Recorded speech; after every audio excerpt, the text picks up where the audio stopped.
very fact that we have a full room coming back from lunch is an excellent sign. So thank you very much for returning to stage 2 here at Sustainability Live London 2023. This is our first fireside chat here on stage 2 today. It is small but mighty, how SMEs can accelerate their journey to net zero.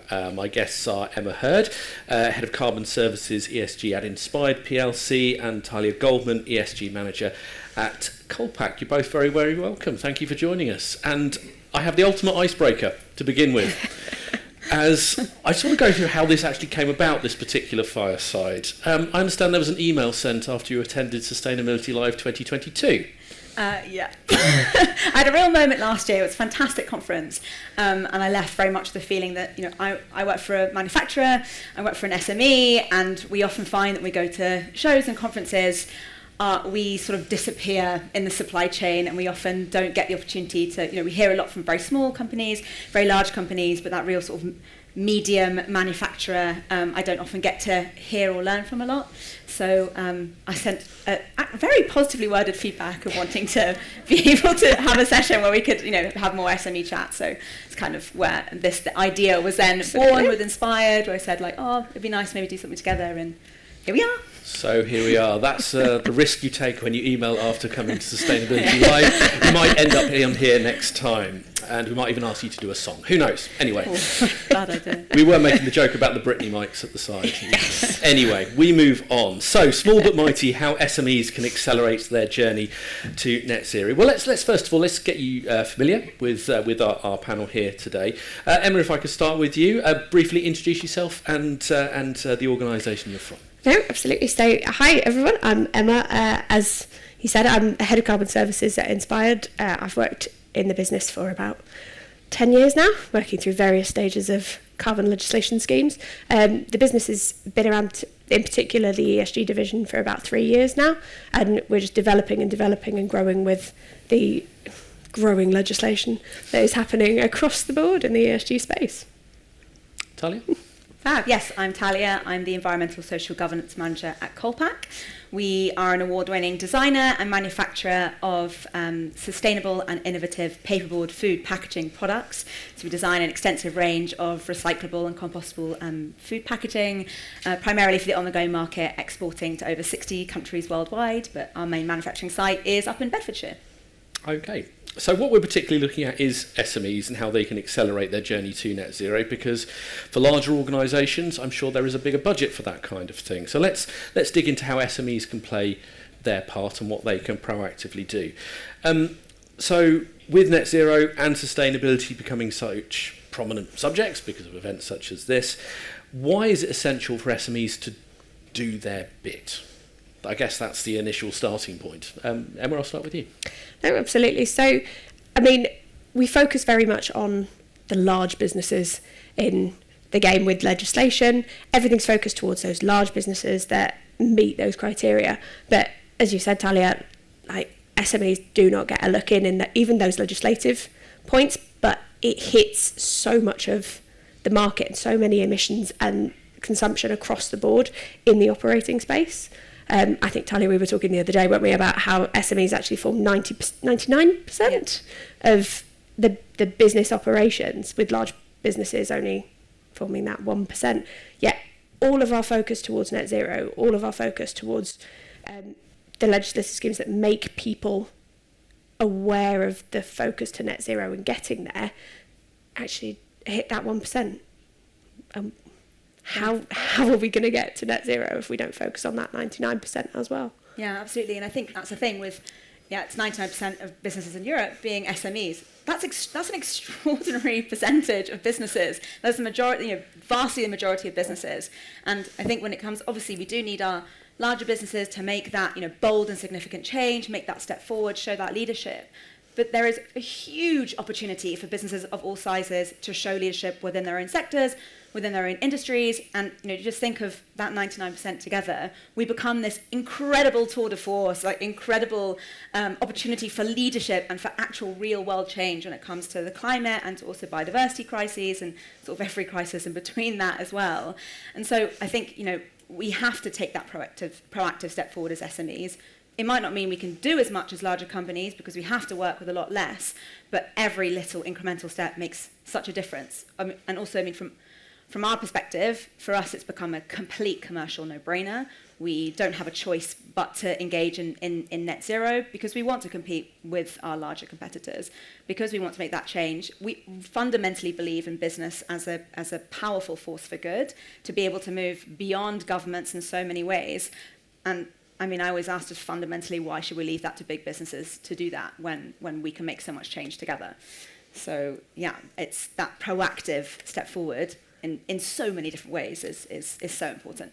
Well, let's break down some of the challenges, because SMEs, they do face unique challenges of making that first step. How difficult can it be for an SME to actually say, look, this is going to be our strategy, this is going to be our policy, and this is where we're going to go with it? Yeah, I'll start with personal experience. Feel Because our net zero program is my baby, and I'm very much living and breathing it at the moment.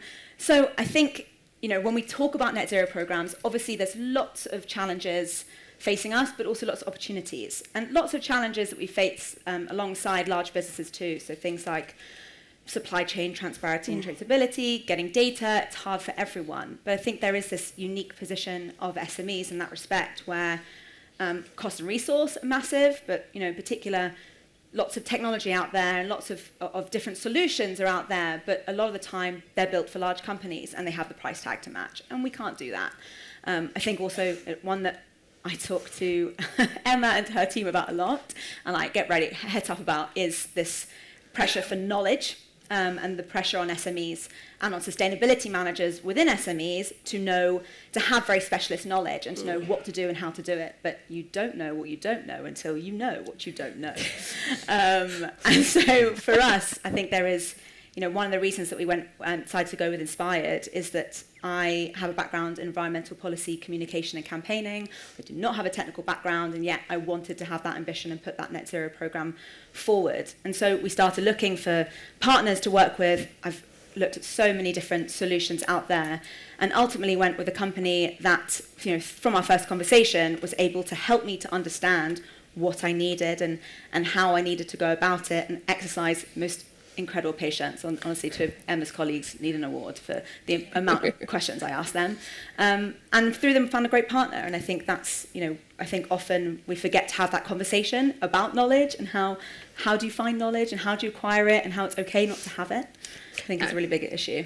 I think that's you've hit the nail on the head completely, Talia, because there is so much about, I feel like I need to know everything. But if you admit you don't know, you go on that journey to learn it, you are so much more invested in the process. And actually that investment and engagement and enthusiasm is something that you sometimes don't find in SMEs as well, because actually there aren't the people there with that knowledge to inspire that enthusiasm. And so you get to a point where you're just ticking a box, which is quite sad in some ways. Yeah, and there's always a way, and think, cost and resource are big issues, but there are ways through, there are different, once you're really engaged in that, and I think it's, you need to start with that enthusiasm, you need to start being able to have the confidence to put that idea on the table and work it through. It's not going to be quick at all. I think I started talking to Inspired in 2021, and we only signed a contract at the beginning of this year. Like, it's a long process, and I think it's being comfortable with that length of time, but with that ambition, just front and centre, and just holding no prisoners in that respect. Absolutely. But also getting it through the business, right from bottom to CEO. Everybody has that knowledge, everybody has that inspiration, everybody has that enthusiasm. You're going to go miles. That was going to be my next question, so I'm not sure if you're reading my notes from here. Eagle eyes. And it is a common theme, and it's a common theme that comes up today and will come up more tomorrow, and that is the balance between sustainability strategies and goals, whilst remembering you're still an active business at the same time, and you're there to frankly make some money at the end of the day. For an SME that could be harder because maybe the pressure is slightly different. You might have that specialism. There's a lot more jack of all trades around. How do you actually, from your experience, get that strategy, that sustainability ethos to permeate the whole business, whilst making sure the business is still operating effectively at the same time? And if you can answer that, it is the $1 million question, I suppose. It is a bit $1 million. I think we touched on it just now, haven't we? The knowledge and enthusiasm. Having somebody like Talia in the working group, in the partnership that you're using to develop a net zero strategy, to develop a transition plan, is core, because there's always somebody in the business that somebody else can go to and go, I've had this idea, it might not work, but if I'm right, it could save X carbon, X money. So what do you think? And I suppose for SMEs in particular, having that central little base where everybody sort of bounces off from is such a key thing. And businesses need to invest in that point of contact and that enthusiasm point, because I think they've just fabulous with you. It's too much. It's having a champion. Too much. Yeah. Absolutely. Yeah. Yeah, I think a champion point definitely, and you definitely need at least, you need many champions, right? So you need a starting point. You need that one person to sort of take that leap and get over that initial hump. But at Colpac we have a green team, that meets every 6 weeks, and it's got one person from each department who's interested in the matter, or actually, more importantly, not that necessarily that interested, or it's not in their main job title, and having those constant points of contact to be able to continue to put that idea on the table, to work it through, to understand concerns. It doesn't have to be this huge, overwhelmingly consuming program that you're putting on the table. It's really just about that initial step, taking that another step forward, and seeing how you go. I mean, and you find that it does then kind of snowball from there, especially, obviously, we're commercial organisations, we're here to make money, that often has to come first. But if you're having these conversations very regularly, I mean, we found that, 18 months ago, obviously the main focus was, the finance side of things, very understandably. I'm now having conversations with our buyers who are coming to me before they change suppliers and saying, okay, we need to change for X, Y, Z product reasons, but if we go to this supplier, it might have this environmental impact, so I don't know if we should do that. What's the trade-off? What's this? And we have that conversation now, which I would never have dreamt of having in that depth 18 months ago. And that's just from belligerence, but also you can show, as you go through this program, you go through this whole process, the carbon savings, the environmental savings, audits going way better because your ISO 14001 audit is now a lot more effective because you've started thinking a lot more about environmental impacts or carbon impacts alongside. It's not just about carbon emissions, it's also about all of the other ways that you operate as a business, and using net zero as a new prism and a new way of viewing your current operations. I think that's what's really cool about it, and what a lot of the things that we talk about in terms of, in our strategy, it's not just about, cut this to cut savings. Yeah. And it's also like, okay, logistics, let's save money and save carbon. But we would never have looked at it in that way before we started this journey. So there's so much more that you can do beyond just, stamp net zero. Yeah. Just as a heads up, I will be coming to the room in just a moment, and I'm particularly wanting to hear from anyone here who is from an SME, who's maybe had issues getting a net zero or a sustainability strategy underway. I'll be coming to that into a moment, so if you fit into that category, be ready to put your hand up, or else you're going to leave me hanging and feel rather stupid. But Talia, if we can go to the beginning of your journey with this, how personally difficult was it? Did you have any barriers to overcome? What advice would you give through those early stages? Yeah, so I mean, luckily as a business, we are a manufacturer of sustainable products, so we have really excellent buy-in already in terms of from the sustainability point of view. So we already had ISO 14001. Our compliance team are really hot on environmental things. Our products, obviously, for us, it was very much about this is another part of putting our mouth where our money is. But supporting our journey as a sustainable company, we had to do this. It was a complete no-brainer. But it doesn't mean there's lots of obstacles in the way there. Like I was saying before, I had no idea how where to begin.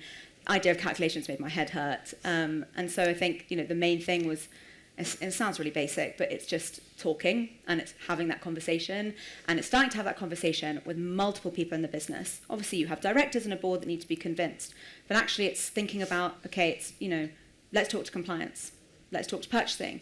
What would they be worried about? What would finance be worried about? What do they know what it means? Do they know what the terms mean? And actually just starting really basic and delivering a training on like, what does net zero mean? What does carbon neutral mean? What do all these words mean?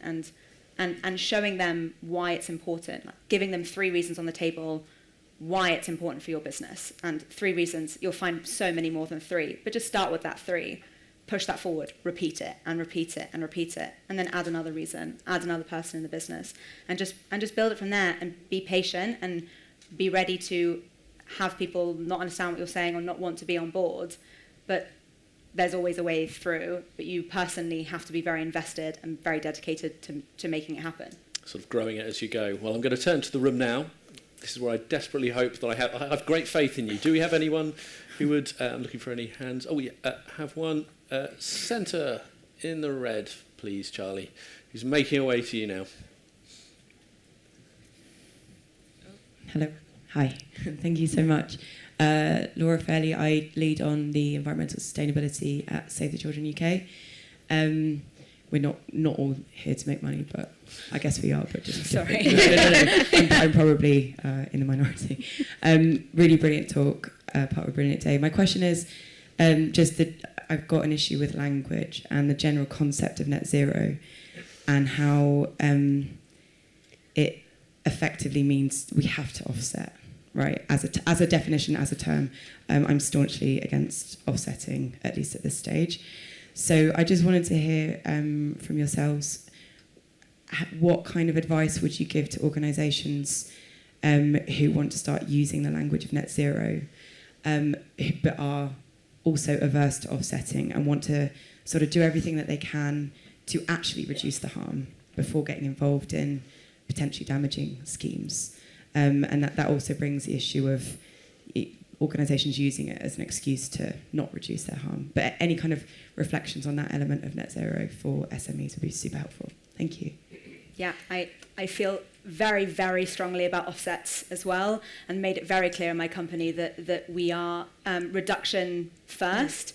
It's such a contentious issue. It's a really difficult issue to deal with because, offsets are essentially baked into our current definition of net zero. I think what's hard is that for companies like mine, we will never be, in the current state of affairs, we can't get to zero.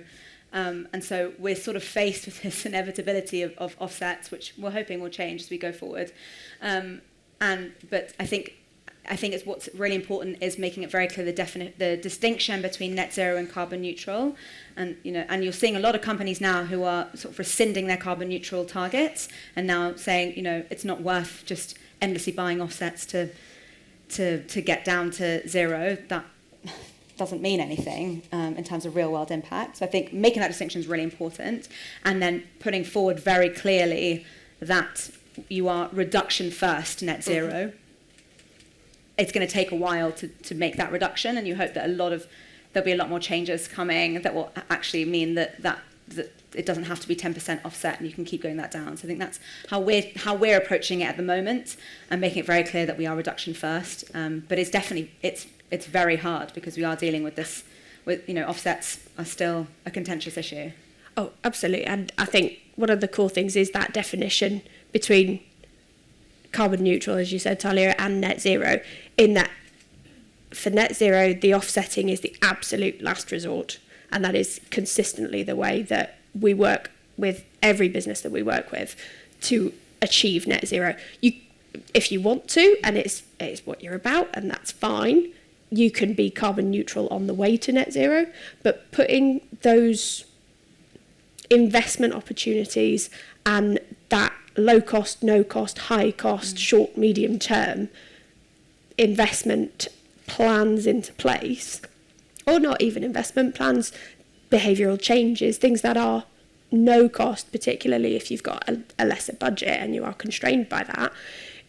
As you said, you make it very much reduction first, and it may take another quick maths, however many years, to 2050 for you to be able to implement those investment opportunities, save up for them like you did when you were a kid with a piggy bank, save up as much as you can for them, technology improvements, keeping abreast of those, and just making sure that you're putting the way that the business operates first in how you put together your reduction opportunities. Okay. Any further questions from the room? I see no further hands. Okay. Thank you for that question. That was definitely a useful one. But I'll finish on one last point if I can, and that is I guess the difficult conversation, which I'm sure a lot of people such as yourself would have to have going into the boardroom or the office or whatever it may be, to have that conversation of, look, we need to put this policy in place. This is why I think we need to do it.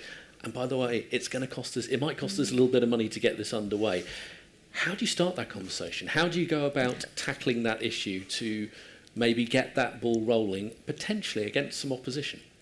I think the first point of call would be the commercial viewpoint.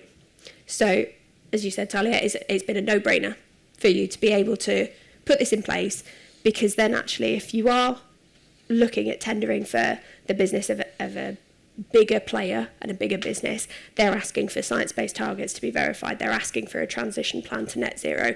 They're asking for you to have targets to achieve net zero before 2050, by 2035. You know, how are you going to be able to operate with those bigger players if you don't have that in place? How are you going to grow the business? How are you going to make money? How are you going to make yourselves known if you don't have those things that will enable you to work with those big businesses later down the line? And that's the first hit point to be going into those conversations with. Yeah, that commercial outlook, Talia? Yeah, well, I think also it's, depending on your organisation as well, and definitely recognising that there are plenty of non-commercial organisations that want to make that change as well. I think it's looking at, if you are a commercial organisation, it's taking that commercial side first, but then also flipping it round and actually sort of stripping it back. And a lot of my approach is also centred on our values as a business, and who we are and what we believe in and what kind of business we also want to be. And so I think what very much came to the fore for us was this idea of business as a force for good, responsible business. What does that actually mean? What are our values as a business? Yes, we have to do it from a commercial point of view. Some of our biggest customers have, got targets that they need met in terms of number of, percentage of their businesses that need science-based targets. That's kind of terrifying, but we have to do that. But, I think the thing that keeps my company going now actually is that we want to be responsible, we want to be ethical, we want to be all of the things that we say that we are, and this is really crucial to that. And I think once I sort of put that on the table of saying, well, how can we continue to do X, Y, and Z if we're not doing this? It became even more obvious, and then you get all the lovely, you also get the added benefits of all like the commercial reasons as well. But that's quite powerful too. There is that emotional side that you can bring in, that value-led side, and that kind of idea of ethics and responsibility. And might not work for every business, but when it does work, it really works, and that's the thing that hammers at home, at least in my experience. No, doing the right thing is not something we come across very much, but it is becoming more and more prevalent, because you do want to be known as somebody who is sustainable, and why not? Actually, doing the right thing is the right thing to do. Yeah. It's also really fun. It's been a great experience. 10 out of 10 would do it again. As far as the business case goes, and why not, and it'll be fun, that should be somewhere near the top. Emma, Talia, you have flown the flag for SMEs. Will there be a follow-up email after this event? I'm good. You're good. Okay. A warm round of applause for both of them. Thank you. Thank you.